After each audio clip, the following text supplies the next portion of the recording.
uburyo bwinshi abantu bayikoresha hari iyo bita Bitcoin. It has many ways in which people apply it. One is called Bitcoin. Kuki bayita cryptocurrency? Why is it called cryptocurrency? Nukuvuga ngo na amafaranga ubu abantu barimo bakora.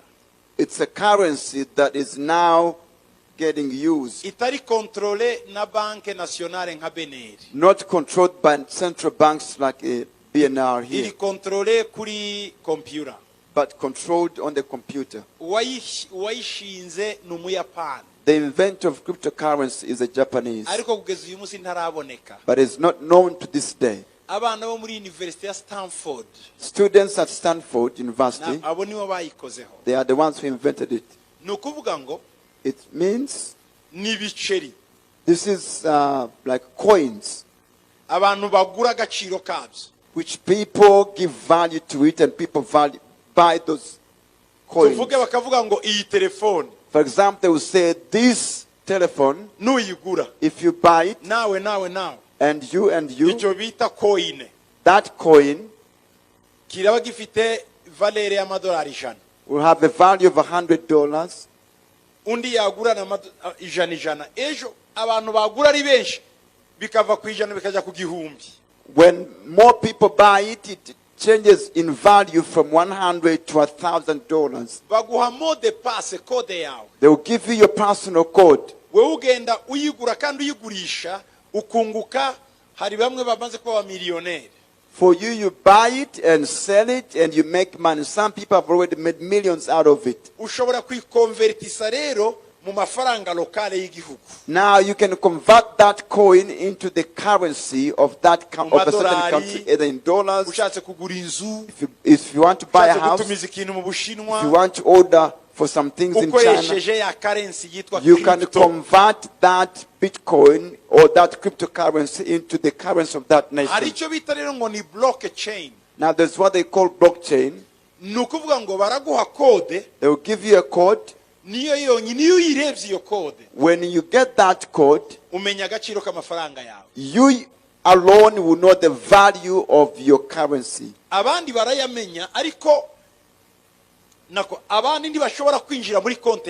Others cannot access your account. But for example, I have a bank account in Bank of Kigali. Anyone who works in Bank of Kigali can open my account and see how much I have there. But with cryptocurrency, it is crypted. It is encrypted.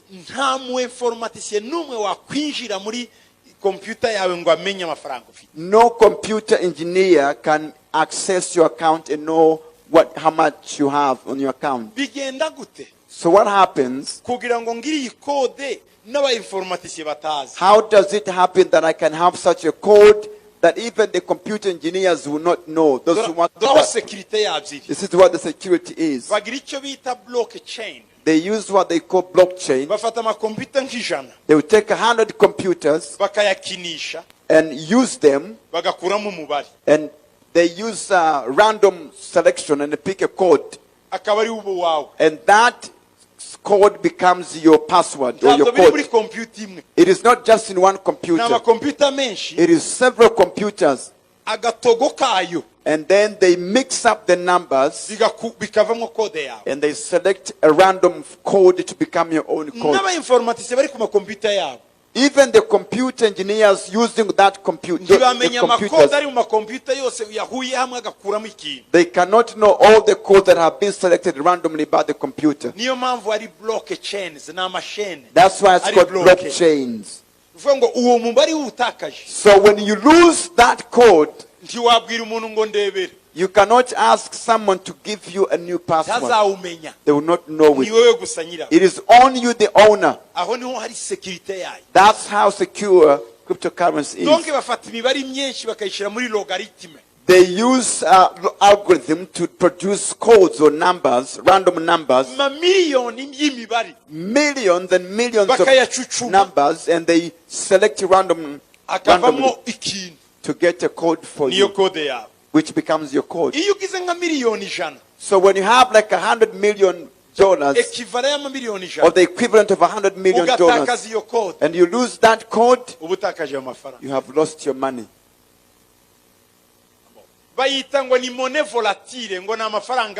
They call it monetary currency. Why? Because you can lose it immediately, in a moment. Another thing, it has been proved that it is stronger than traditional banking. Abantu benshi barayarwanya kuko utabikontrola ukirira mu cyumba cyawe gusa ukujwa kuri internet ukaba mu millionaire i Rwanda ntibabimenye kuri we ubugane ntibabimenye ni wewe na computer yawe ugakomanda ikintu buyapani ukubaka inzu South Africa abantu ntibamenya aho amafaranga wayakuye ariko kuri aho hari uburyo nabo baregulatinga kugira ngo dakoresha amafaranga aba mafia barabikora ivyo ariko iyo ni systeme ikigoye ariko shobora kubiri efficace anyway. But many people are fighting cryptocurrency because they are not comfortable with something they cannot control. But the system itself has the way of regulating and making sure you are not using fraud means to get money. But it might be more effective, but I'm not an economist here. This is a secret between us.